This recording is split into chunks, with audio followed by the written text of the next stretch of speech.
اردو حقائق T V کے ناظرین السلام علیکم۔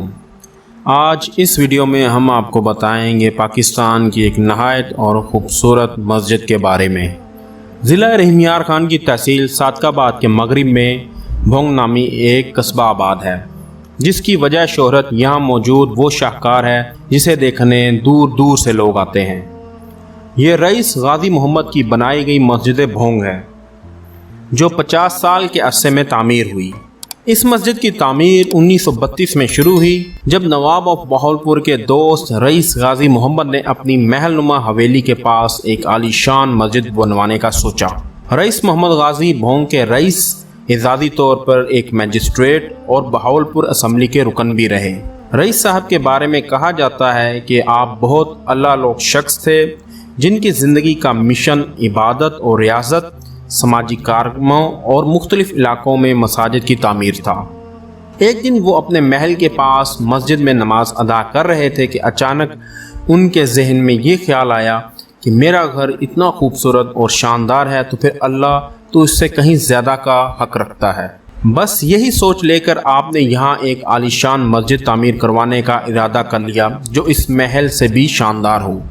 ماسٹر عبدالحمید کی زیر نگرانی مسجد تعمیر ہونا شروع ہوئی، جس کے ایک ایک مرحلے پر رئیس صاحب نے ذاتی دلچسپی لی۔ مسجد کے ساتھ ساتھ بچوں کے لیے ایک مدرسہ اور رہائشی کمرے بھی تعمیر کیے جانے تھے۔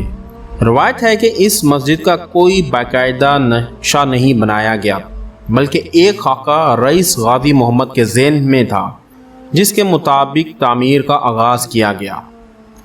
رئیس غازی محمد باہر کے ممالک سے مساجد کا جو بھی ڈیزائن پسند کر کے لاتے، اسی کے مطابق بھونگ مسجد میں تبدیلی کروا دیتے۔ سال 1950 میں جب سیم نے اس مسجد کی عمارت کو نقصان پہنچانا شروع کیا تو مرکزی عمارت کو شہید کر کے تقریباً 20 فٹ بلند ایک چبوترا بنایا گیا۔ اس پہ مسجد کی تعمیر نئے سرے سے کی گئی۔ اس طرح مسجد کے ڈیزائن میں کئی بار تبدیلی کی گئی، جس کی وجہ سے 50 سال یہ مسجد تعمیر ہوتی رہی۔ تعمیر کے لیے اٹلی، ہنگری اور آسٹریا سے سنگ مرمر، سنگ سرخ، سنگ خارا، سنگ سرمئی اور سنگ سیاہ بھی منگوائے گئے۔ ان پتھروں کو کاٹنے اور تراشنے، ٹائلوں پر پھول بنانے اور خطاطی کرنے، صندل کی لکڑی پر باریک اور نفیس کام کرنے، گلکاری کرنے اور سونے کے پھول بنانے والے ہزاروں کاریگر کراچی، راجستھان اور برصغیر کے دیگر حصوں سے بلوائے گئے۔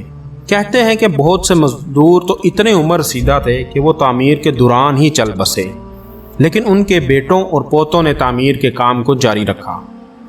ماہرین نے اس مسجد کے ڈیزائن میں لاہور، ایران اور ترکی کے طرز تعمیر کو اسپین اور دیگر مغربی ممالک کے طرز تعمیر سے ملا کر مشرق اور مغرب کے بہترین اشتراک، روایتی تعمیراتی کرافٹ جیسے کہ سنگ مرمر، ساگوان، ہاتھی دان، سنگ سلیمانی، چمکدار ٹائل، استرکاری، شیشے کے کام، کوزہ گری کو جدید مصنوعی تکنیکوں جیسے جپسی فرش، سیمنٹ کی رنگین ٹائل، خالص لوہے اور پتھر کی استرکاری سے ملا کر استعمال کیا گیا۔ اندرونی حصوں پر کمال کی نقش نگاری اور فریسکو کا کام کیا گیا۔ یہ بھی مشہور ہے کہ اندرونی محراب کے اوپر سونے اور چاندی کا پانی چڑھایا گیا تھا۔ غازی صاحب کے خاندان کے ایک فرد نے بتایا کہ ان دنوں بھونگ اور اطراف کے علاقوں میں پکی سڑکیں ناپید تھیں، سو بھاری مشینری اور تعمیر کے دیگر لوازمات صادق آباد کے اسٹیشن سے کھچروں اور اونٹوں پر لاد کر یہاں تک پہنچائے جاتے تھے۔ یہاں کے تمام کاریگروں کو ان کی مہارت اور تجربے کی بنیاد پر اجرت دی جاتی تھی۔ 1975 میں جب رئیس غازی کا انتقال ہوا تو ان کے ولی عہد رئیس شبیر محمد نے والد کے کام کو آگے بڑھایا۔ 1982 میں اس مسجد کی تعمیر مکمل ہوئی اور اسے نمازیوں کے لیے کھول دیا گیا۔ مسجد میں ایک وسیع دارالمطالعہ، مدرسہ اور وہ حجرہ بھی موجود ہے جہاں رئیس غازی محمد عبادت کیا کرتے تھے۔ فی الحال یہاں تقریباً 2500 نمازیوں کی گنجائش ہے۔ خواتین کے لیے بھی ایک چھوٹی سی علیحدہ مسجد موجود ہے۔ مشہد میں مزار امام رضا کے صدر دروازے سے مشابہت رکھتا ہے۔ مرکزی دروازہ، سنگ مرمر کی سیڑھیاں اور فوارے اس مسجد کی خوبصورتی کو چار چاند لگانے میں اہم کردار ادا کرتے ہیں۔ اسی انفرادیت سے متاثر ہو کر بھونگ مسجد کو 1986 میں تعمیرات کے شعبے میں آغا خان ایوارڈ بھی دیا گیا۔ 2004 کو حکومت پاکستان نے اس مسجد کی تصویر والا ڈاک ٹکٹ بھی جاری کیا تھا۔ بھونگ مسجد رحیم یار خان سمیت وسیب کی سیاحت کا اہم حصہ ہے، جہاں دور دور سے سیاح اسے دیکھنے آتے ہیں۔